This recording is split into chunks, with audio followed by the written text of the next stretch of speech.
Hello, and welcome to Lady Cat's Dungeon Quest, a side channel of Admiral Cat's Trek Quest, where I step into the holodeck, as it were, to play old D&D CRPGs and indulge my love of all things fantasy instead of all things Star Trek.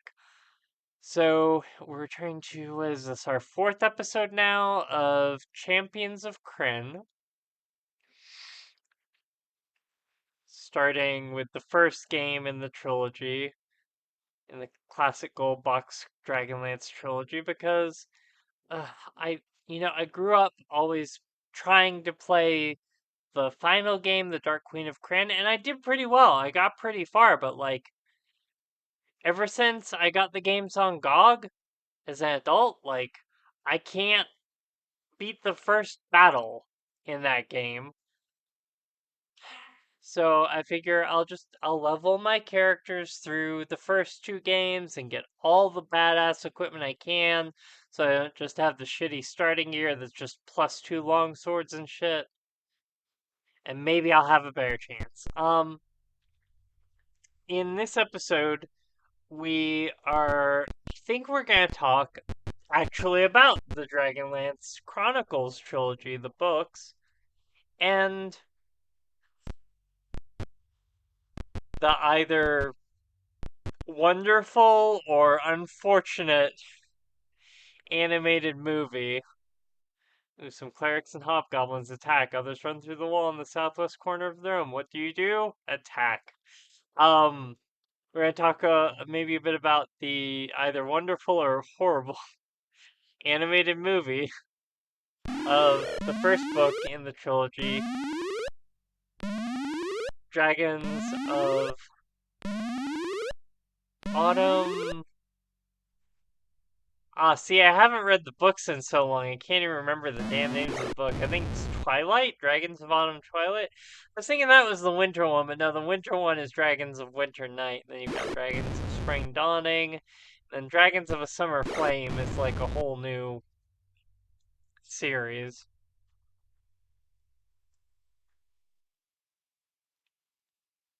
But yeah, I loved those books when I was in middle school and high school. I read them so many times. I think for a long time I couldn't decide whether Forgotten Realms or Krynn was my favorite uh, fantasy world.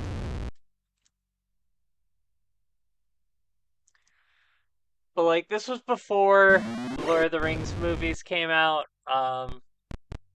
I had seen The Hobbit so many times growing up. I loved that movie. I had maybe once, maybe twice seen the Bakshi Lord of the Rings, and knew that it was related to The Hobbit, but I don't remember much about it from back then. I love it now. I've watched it so many times now, but see, these were good movies. I laugh because calling Bakshi's Lord of the Rings a good movie. It's good for what it was. It really compressed the books, didn't it? But anyway, I said I'd talk about Dragonlance. So yeah, Dragons of Autumn Twilight. You spoilers. You start off with this group of heroes who haven't seen each other in years, gathering together for a planned reunion in their hometown, only to find that it's been overrun by goblins and hobgoblins. Uh, they journey on. They discover that maybe clerics and healing magic have re-entered the world, which the gods abandoned the world of Krynn during the Cataclysm several hundred years earlier, when a giant meteor struck Krynn and created the Blood Sea of Istar. And such a nerd. They journey on to discover evidence of the return of the dark goddess Takesis in the form of draconians, which were made from corrupted uh, eggs of good dragons, the metallic dragons, like golds, silvers, bronzes, These are just Olympic medals. Coppers, brass. I think those are the only ones. Um, anyway, uh, they journey on to the homeland of the party's cleric to find that it's been destroyed by High Lord Verminard, and they journey on to the ruined fortress of Pax Tharkus, or ruined city of Pax Tharkus, I think. And find a black dragon, one of the evil chromatic dragons, and determine that dragons and Takesis have definitely re-entered the world. Um,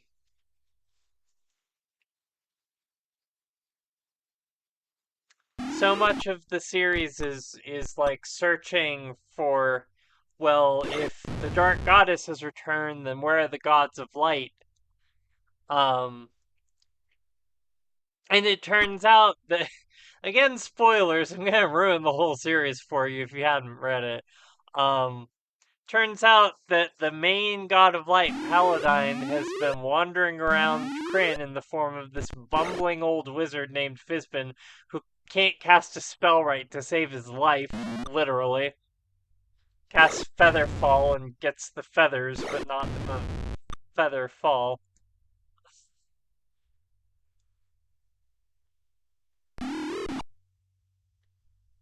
Splats into a bloody mess, but then comes back because he's a god. Um. So anyway, sometime in, I think it must have been the mid 2000s, um, a an animated movie was made of the first book, and it rushes a few parts, but for the most part, it's pretty faithful. Um, but like, good lord. Oh yeah, and a stellar voice cast. Kiefer Sutherland as the frail, shattered wizard Raceland.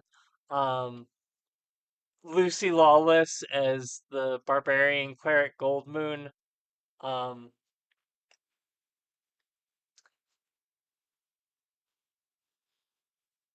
ah, what's his name? James Marsden as the Kender Tasselhoff. Can't remember who voiced Flint or Sturm or Caramon. Uh, Tika Whalen, the barmaid become adventurer, was voiced by Michelle Trachtenberg, who sadly recently passed away. Also Buffy fame as her little sister Dawn. Um, well written script, stellar voice performances. The animation really just left something to be desired. The frame rate was awful. It was like it looked a lot like He-Man.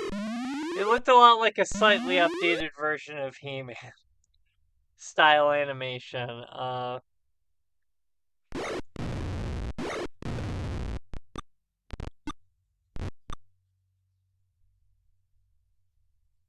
Bit excessive use of lens flare at times, and while the main characters were hand animated in this sort of He-Man style, and the backgrounds were painted, um, and like the goblins and hobgoblins were hand animated, the Draconians and the dragons were like Zoid style CGI. And there are parts of it where it just the interactions between the hand drawn characters and the CGI characters like look really awkward because it's like the hand drawn characters are flat, and the CG characters are 3D. Like it just no, it doesn't work. I don't know why they chose to do it that way. They just should have hand animated the whole thing, including the dragons and the draconians. It would have looked a lot better. It would have had a lot less fun made of it, and maybe we would have gotten Dragons of Winter Night, which they teased at the end of Dragons of Autumn Twilight, the movie. You see Kitiara and her servants and her fleet of blue dragons, which is like she's like the main villain of Dragons of Winter Night. Also, Raistlin and Caramon's adopted sister. Um, and it was such a man. It was such a fucking cock tease to get the ending we got to that movie and not end up getting any further movies. Like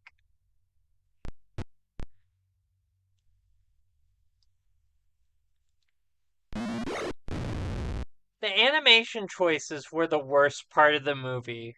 Like it would have been a fine movie if the animation had just been better and more consistent.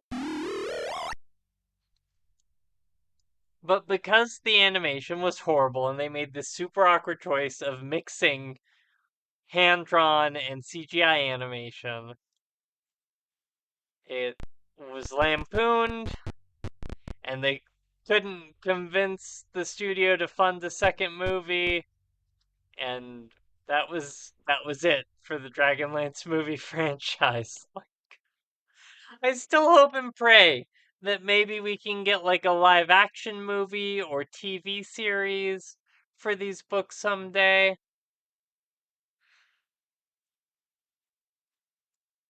Like I don't think Dragonlance can swing the budget that that that The Lord of the Rings or A Song of Ice and Fire can.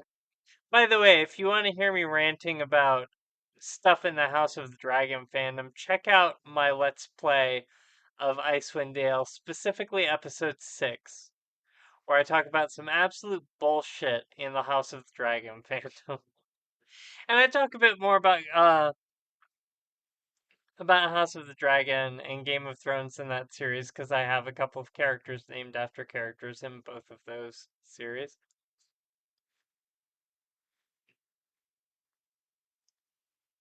I decided tonight that we'd talk a bit about Dragonlance. So I feel like I never thought about this growing up reading these books, but I feel like Dragonlance must be a really religiously inspired series, maybe like maybe Christian inspired, and I think about that more than anything watching the movie, them reading the books.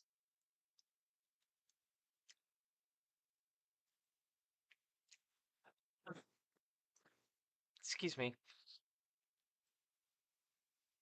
because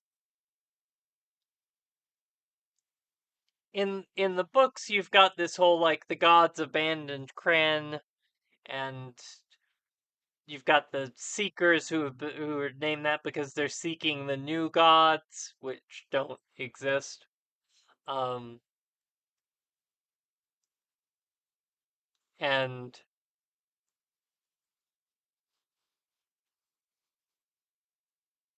they find the return of the gods of light, the return of Mashakal, the return of Paladine. Um, but it's very gradual. It's not. I haven't read the books in a long time, and I want to reread them now. I want to make that my next reading is to just reread the Dragonlance Chronicles, especially since I'm doing this Let's Play right now.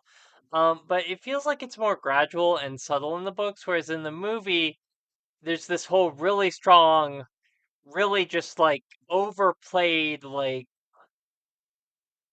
current of like faith. You have to have faith. Faith is what will bring the gods back. Um, and it really overplays like the fight between Paladine and Takesis is like sort of mirroring the fight between Yahweh and Satan. So it it feels really Christianized to me. It just makes me wonder like what Margaret Weiss and Tracy Hickman's religious backgrounds were and if they were Christian, if it factored into the writing. Um, Having them find the discs of Mashakal just makes me think of Mormons because because of the the golden discs that Joseph Smith supposedly found. Is that his name, Joseph Smith? I can't remember. Um,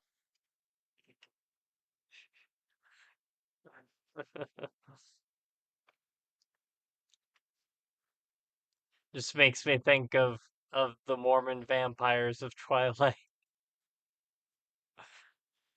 Just seems like such an odd thing for a Mormon to choose to write about vampires.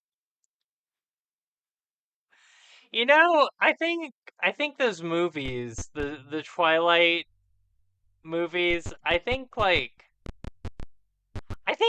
seeing Robert Pattinson and Kristen Stewart in other things since then shows that like they are both much better and more talented actors than those movies deserved. I'm gonna get all the Twilight fans hating on me.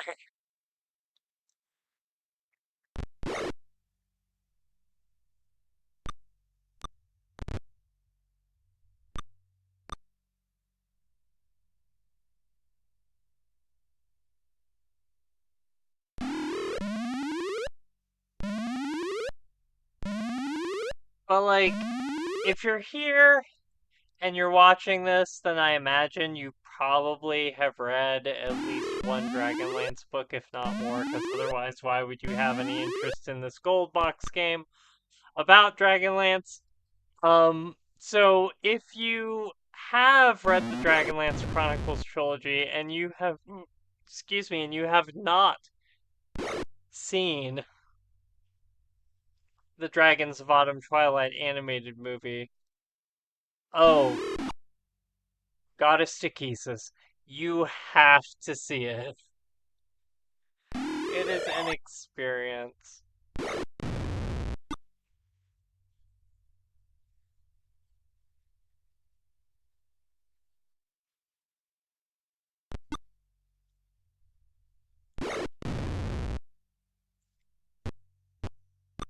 But I think my love of Dragonlance started when I was just a little kid playing Dark Queen of Krynn on my Commodore 64 Amiga,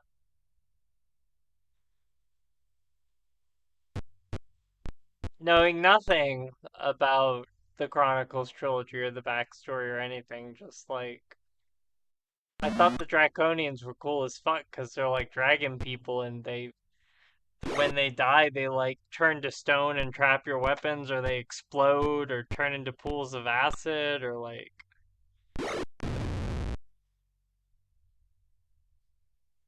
And I love dragons. I've always loved dragons so much, and Dragonlance, shocker, is very dragon focused. The first Dragonlance book that I started to read, didn't finish, because I was very young and didn't have the patience for a novel at the time. Um, But the first Dragonlance book I started to read was Wanderlust, which is the book in which Tanis Half-Elven and Flint Fireforge meet the Kender Tasselhoff Burfoot. Also the name of a Nightwish song, which is based on Dragonlance. Nightwish is this Finnish this Finnish symphonic metal band, if you haven't heard of them, and a lot of their earlier works are based on Dragonlance and The Lord of the Rings. Being such a nerd, it's just perfect for me, and such a metalhead, it's just perfect for me. I actually got to meet the band after a show in New Orleans. It was so awesome. The bassist Mark Atala talked my ear off for like an hour and a half, which was really fun. And uh, by the time we were done talking, the House of Blues had closed and the main exit entrance was closed and locked up, and the staff had to take us out through the band exit. We literally could have stepped onto the tour bus, like, and we saw some people that we were standing next to and kind of made friends with during the concert, uh, waiting by the ropes as we walked out, and the look of jealousy they gave us was so priceless. One of the best nights of my life, hands down. But like we talked about fantasy stuff, we talked about like Planescape Torment, we talked about music stuff, we talked about the Beatles, we talked about Black Sabbath. Um,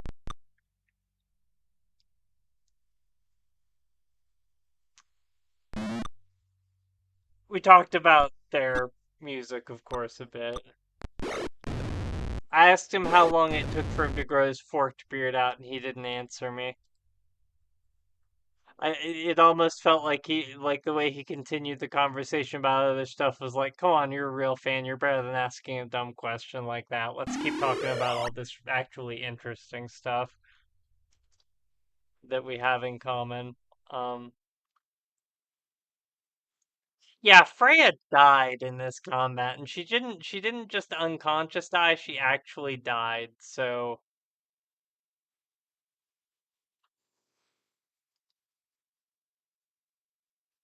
I hate that. Like I've been playing for 22 minutes,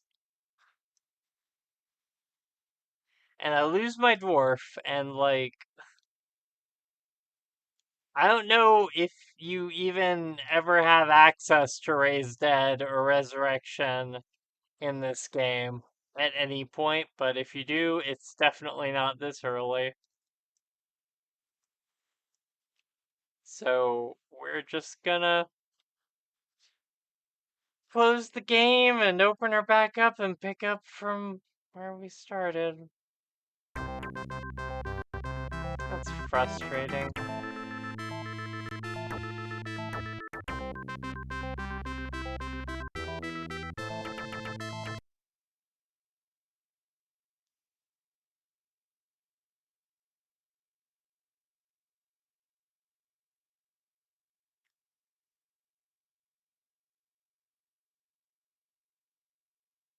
Back at the outpost.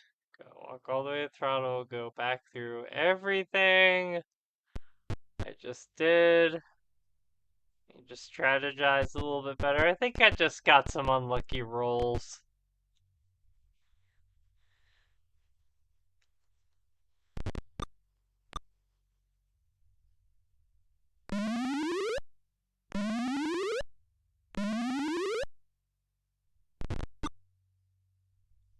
I love so much that Kender can piss off enemies so much by taunting them that they like suffer stat penalties and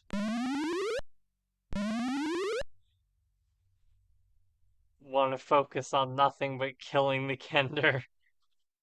They're very good at insults, and that was in the books too. I remember it was like I think Flint was carrying Tasselhoff. Someone was carrying Tasselhoff, and they were being chased by. I think it was Draconians. Maybe it was goblins.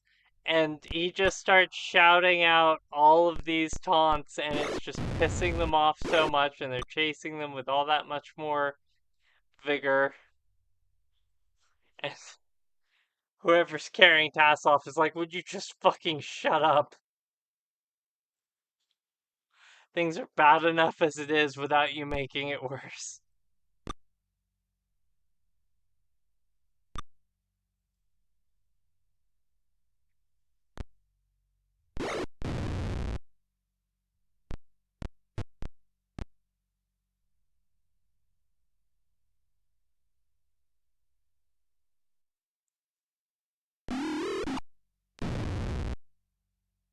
These games never stop being fun if you played them as a kid and you've got the nostalgia. Like it's definitely a different experience from newer D&D games. And I think the newer D&D games are a definite improvement, but like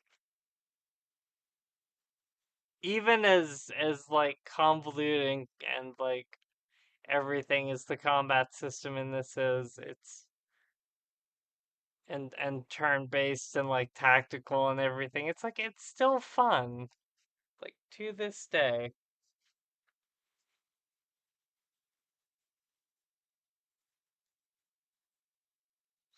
We're gonna make camp, we're gonna save. I think that's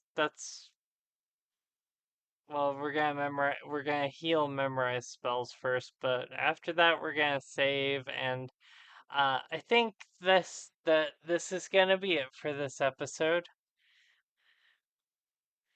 Thank you for joining me on my dungeon quest. If you'd like to see more Champions of Krynn, there will be a link on the left of the screen. If you'd like to subscribe, there's a link on the right. If you'd like to support me on Patreon, thank you. There is a link in the description. Roll long and prosper.